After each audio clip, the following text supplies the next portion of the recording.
Bismillahirrahmanirrahim. Assalamu alaykum. Hürmetli televizyon görüşler. İstiklal Gündüzlük Haberler programımızı görüşünlerini kızgın karşı alımız. Ben Abdullah Yalqun. Programımızda vatanımız Şarkı Türkistan ve dünya gün tertibinde bulup atkan en muhim haberlerini huzuruna sunuşturuşumuz. Qanamızda diqqatinglar ekranımızda olsun. Xitoy Sharqi Turkistondagi bir necha nahiyaga aerodrom selishni planladi. Atalmış Şinjan Gündüzlük Gezitining 18 martdagi xabarda bildirilishicha, Xitoy Sharqi Turkistondagi Keriya, Mo'ng'ulgora qatorliq bir necha nahiyaga aerodrom selishni planlagan. Xabarda atalmış Avtonom rayonlik partiya komiteti bu yil Sharqi Turkistonda aerodrom qurish haqidagi planlarini o'ttirg'a qo'yganligi, Xitoy tajovuzchilarining mazkur planini ishga oshirishga atalmış Şinjan aerodrom guruhining mas'uli bo'ladiganligi. Mazkur guruh planiga asosan Sharqi Turkistonning Bayinbuloq, Guchong, Toshqo'rg'on, Barko'l, Mo'ng'ulgora, Keriya qatorliq nahiyalarga yangidan aerodrom soldiganligi. Bu qurilish uchun 3 milliard 190 million yuan mablag' ajratganligi bildirildi. Xabarda yana Xitoy tajovuzchilari Sharqi Turkistonning G'ulja, Aqsu, Qashqar, Turpan qatorliq viloyatlaridagi aerodromlarni kengaytirishni planlaganligi. Aerodromlarning kengaytirish qurilishining 8-oyda boshlanganligi, G'ulja aerodromining kengaytirilib xalqaroliq tamojna o'rnida ishlatilganligi. Bu qurilishlarning bir qismining 4-oyda boshlanganligi bildirilgan. Xitoy tajovuzchilari Sharqi Turkistonni xitoylashtirishdan iborat razil maqsadiga yetish uchun Sharqi Turkiston xalqini jazo lageri va turmalarga qamab, Sharqi Turkiston yoshlarini Xitoy o'lkalari va boshqa rayonlarga surgun qilish orqali Uyg'urlarning sonini azaytib, o'rniga Xitoy ko'chmanlarini o'rinlashtirishni tezlatmoqda. Undan boshqa yana Sharqi Turkistonning havo qatnashi, temir yo'l va tosh yo'llarini echib o'tib, Sharqi Turkistonning boyligini bulang-talang qilmoqda. Ma'lum bo'lishicha, Xitoy tajovuzchilari Sharqi Turkistonni bir yo'l, bir balvoq planidagi muhim bekat ham markaziy rayon qilishni planlagan bo'lib, 2 yil ilgari Sharqi Turkistonning Korli shahriga yaqin bir o'ringa xalqaro savdo bozori selishni planlaganligini oshkorlagan.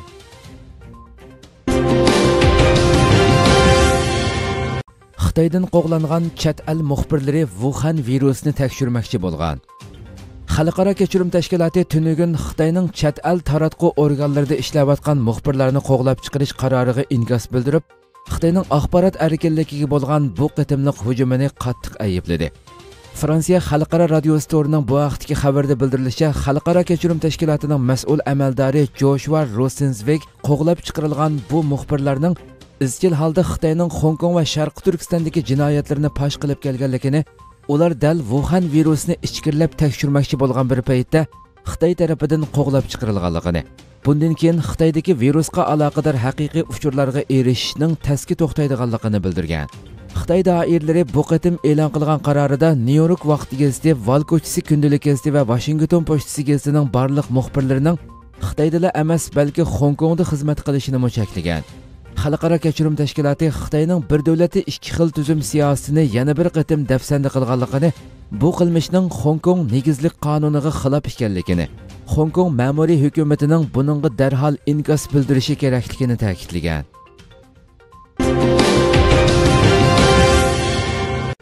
Xitoy virus manbasini sezgur siyosiy masalaga aylantirib qo'ymoqda.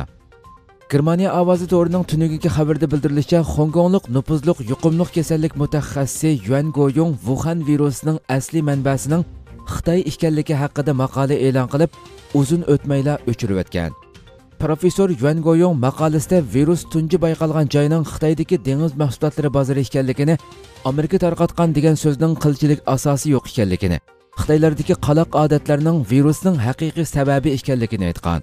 U maqolasida yana SARS virusidan ibrat olmaganlikdan hozirgi vaboning kelib chiqqanligini, agar Xitoylar reallikni e'tirof qilmasa, 10 necha yildan keyin yana yangidan virus paydo bo'lganligini ta'kidlagan.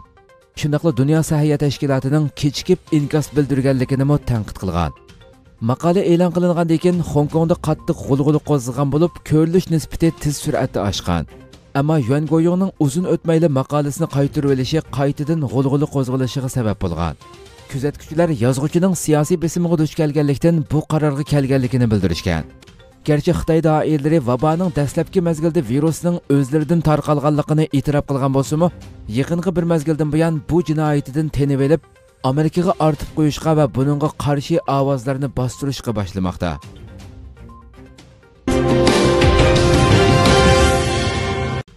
Xitoy virusi dunyo xarakterlik ishsizlikni keltirib chiqaradi. Amerika Ovozi to'rining xabarida bildirilishicha, Jenevada turishli xalqaro emgakchilar tashkiloti tunugun bildirgan so'zida Wuhan virusi sababli butun dunyoda oz deganda 5 milliondan 24 milliongacha bo'lgan kishining ishsiz qilishi mumkinligini bildirdi. Xabarda bildirilishicha, 2008 va 2009 yillarda davomlashgan iqtisodiy krizisda 22 million kishi ishsiz qolgan bo'lib, Wuhan virusining keltirib chiqaradigan ziyinning uningdanmi og'ir bo'lishi mumkin ekan. Xalqaro emgakchilar tashkiloti har qaysi davlatlarning fuqarolarini sirtqi chiqishdan cheklaganligi, oshxona do'konlarining turkumlab taqalganligi sababli iqtisodiy og'ir chekinish bo'lganligini, bu sababli fuqarolarning kirimimi tövallab ketganligini bildirgan. Shundaqla har qaysi davlatlarni turli bojlarni kamaytirish, qisqa vaqt ichida ishga o'rinlashtirish qatorliq chora-tadbirlar orqali vaziyatni kontrol qilishga chaqirgan. Mike Pompeo İdlib masalasida Turkiya bilan bir safda turimiz dedi.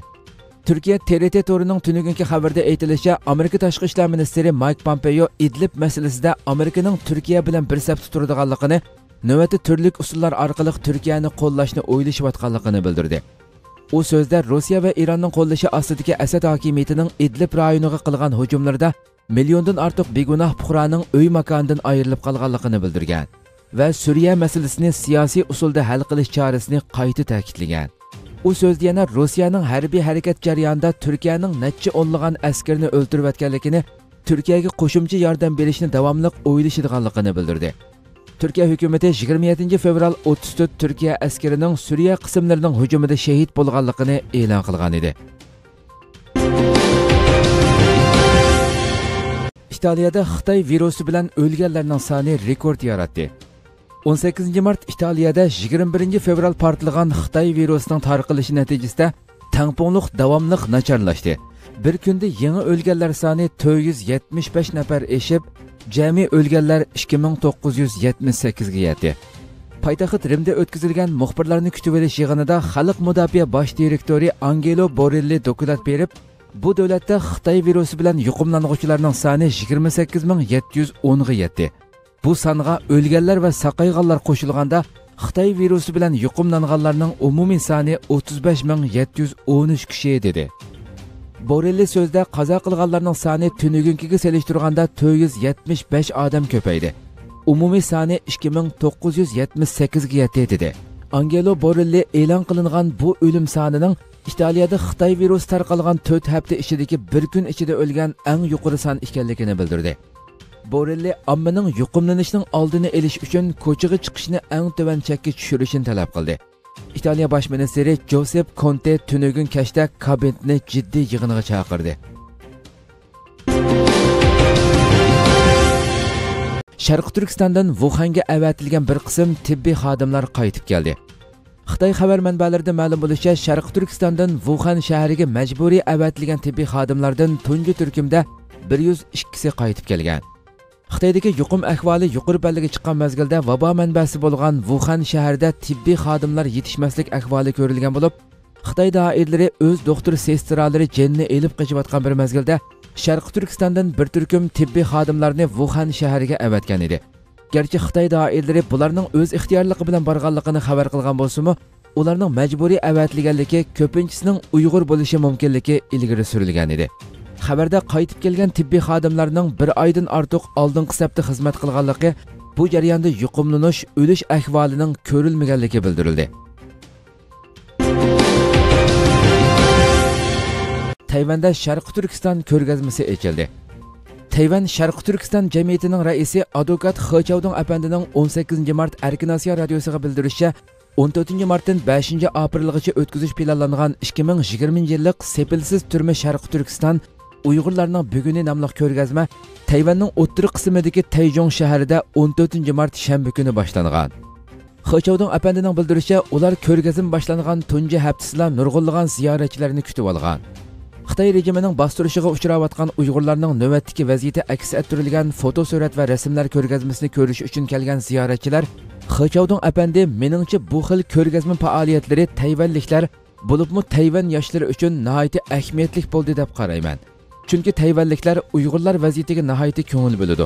Chunki biz bultur 10-oyda sepilsiz turma bugungi Uyg'ur vaziyati nomli ko'rgazma faoliyatini boshlagandan buyon Bu qadim Tayjong shahrida o'tkazgan ko'rgazmani nurg'un kishilar kelib ko'rdi. Bo'libmi yoshlarning qizg'inligi yuqori bo'ldi. 14 mart shanba kuni ko'rgazma boshlangandan buyon bir qancha kun ichida kelib ko'rgan yoshlar intayin ko'p bo'ldi.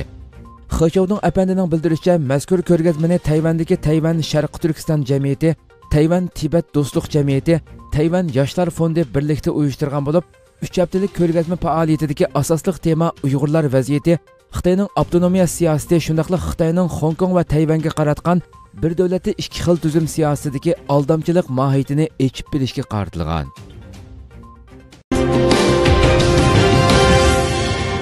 Turkiyada Xitoy virusidan yuqumlanganlar 191 ga, qazo qilganlar 2 ga ko'paydi. Türkiye Cumhuriyeti Səhiyyə Ministeri Fahrettin Koca virusdan yuqumlanıb balnisqa elinganlar umumiy sonining 191 ga yetganligini, tünügün yana 61 yaşlıq bir kasalning vafot bo'lishi bilan qazo qilganlarning 2 ga chiqqanligini bildirdi. Yana bir tarafdan Türkiye Cumhuriyeti Cumhur Raisi Recep Tayyip Erdoğan poytaxt Anqarada o'tkazilgan Wuhan virusiga qarshi turishni moslashtirish yig'inida muhim so'z qildi. U buningdan burun e'lon qilingan tadbirlarga birlikda angliq rioya qilsak, uydan chiqmaslik vaqtini 3 haftadan oshirib o'tmaymiz. Xalqning har bir nafaridan Wuhan virusining tahdidi o'tib ketgicha imkoniyatning berichi uylardan chiqmasligini so'rayman dedi. U virusning Turkiyaga keyin va cheklik holda yetib kelganligini eskartib, bu vaziyatning mushu shaklda qilishi uchun kerakli xizmatlarning ishlanganligini qayd qildi. U Wuhan virusi masalasining iqtisodiy ta'sirlarini birinchi kundan boshlab yaqindan ko'zitib kelganliklarini bildirib, 2 oylik qarshilik ko'rsatish bosqichidan o'ngishli holda o'tib ketadiganligimizga ishonaman dedi. U yana iqtisodda hukumatimiz va munosabatlik idora organlarimiz barliq savdo sanoat dunyosining talablarini va taklif fikrlarini to'plab tayyorliqlarini putkizdi dedi. U oxirida barliq savdo sanoat sohasiga munosabatlik iqtisodiy muqimlik qalqini nomli 100 milliard liralik plan loyihasining tafsilotini tunishtirdi.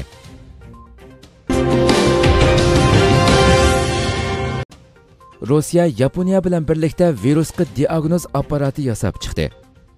Rossiya prezidenti Vladimir Putin Rossiyaning yapon mutaxassislari bilan birlashib yasab chiqqan Wuhan virusini bayqash iqtidoriga ega elib yurishga aplik tiz sinoq apparatini oldimizdagi oyda yurishlashtirib ishlab chiqarishga o'tishni planlayotganligini bildirdi.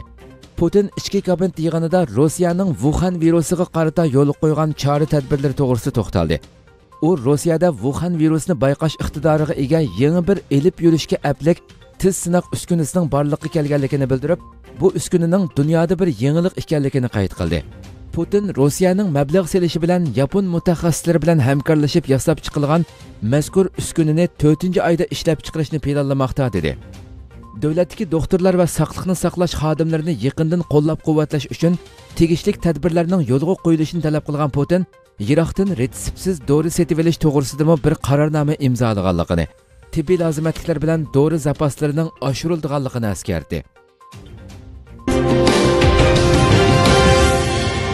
Xitoy Wuhan virusiga Favipiravir-ning foydali ekanligini e'lon qildi. Xitoyning CGTN kanalining xabariga asoslanganda, Xitoy Davlatlik biotexnika taraqqiyot markazining raisi Zhang muxbirlarga bergan bayonotida Shenzhen shahrida yangi tipdagi Wuhan virusi bilan yuqumlangan 80 bemorni qatnashtirib, kelinkilik tajriba elib berilganligini aytdi. Zhangning bildirishicha, sinoqda Favipiravir nomli dori yenik yuqumlanuvchilarning asliga kelish vaqtini 11 kundan 4 kunga qisqarta oladi ekan. Zhang yana Wuhan shahrida elib berilgan yana bir kelinkilik tajribadami Favipiravir nomli dorining bemorning qizitish vaqtini o'ttiri hisob bilan 4 kundan 2,5 kunga qisqartganligini va dorining aks ta'siri ko'rilmaganligini bayon qildi. Zhang Favipiravir 2014-yildan boshlab Yaponiya bozorida sotilyotdi va hech qanday muayyan aks ta'siri ko'rilib boqmadi dedi. Zhangning bayonotida Remdesivir qatorliq boshqa dorilarning kelinkilik sinoqlari haqida tafsiliy uchur berilmadi. Yana bir tarafdan Amerikada yashaydigan turk mutaxassis Sarhat va ayoli Zaynab Ilgaz Pala bir tomchi qon bilan Wuhan virusini 3 minutdan 10 minutgacha bo'lgan oraliqda bayqay oladigan uskunlarni ishlab chiqarganligini e'lon qildi. Hurmatli televizor ko'ruvchilar, shuna qilib bugungi xabarlarimiz mushada oxirlashdi. Inshaalloh atiki programmamizni ko'rishgacha sizlarni Janobi Alloh topshiramiz. Shuna qilib program oxirida ekran orqasidagi barliq xizmatdoshlarimga ko'pdan ko'p rahmat aytaman. Assalomu alaykum va rahmatullohi taala va barakatuh.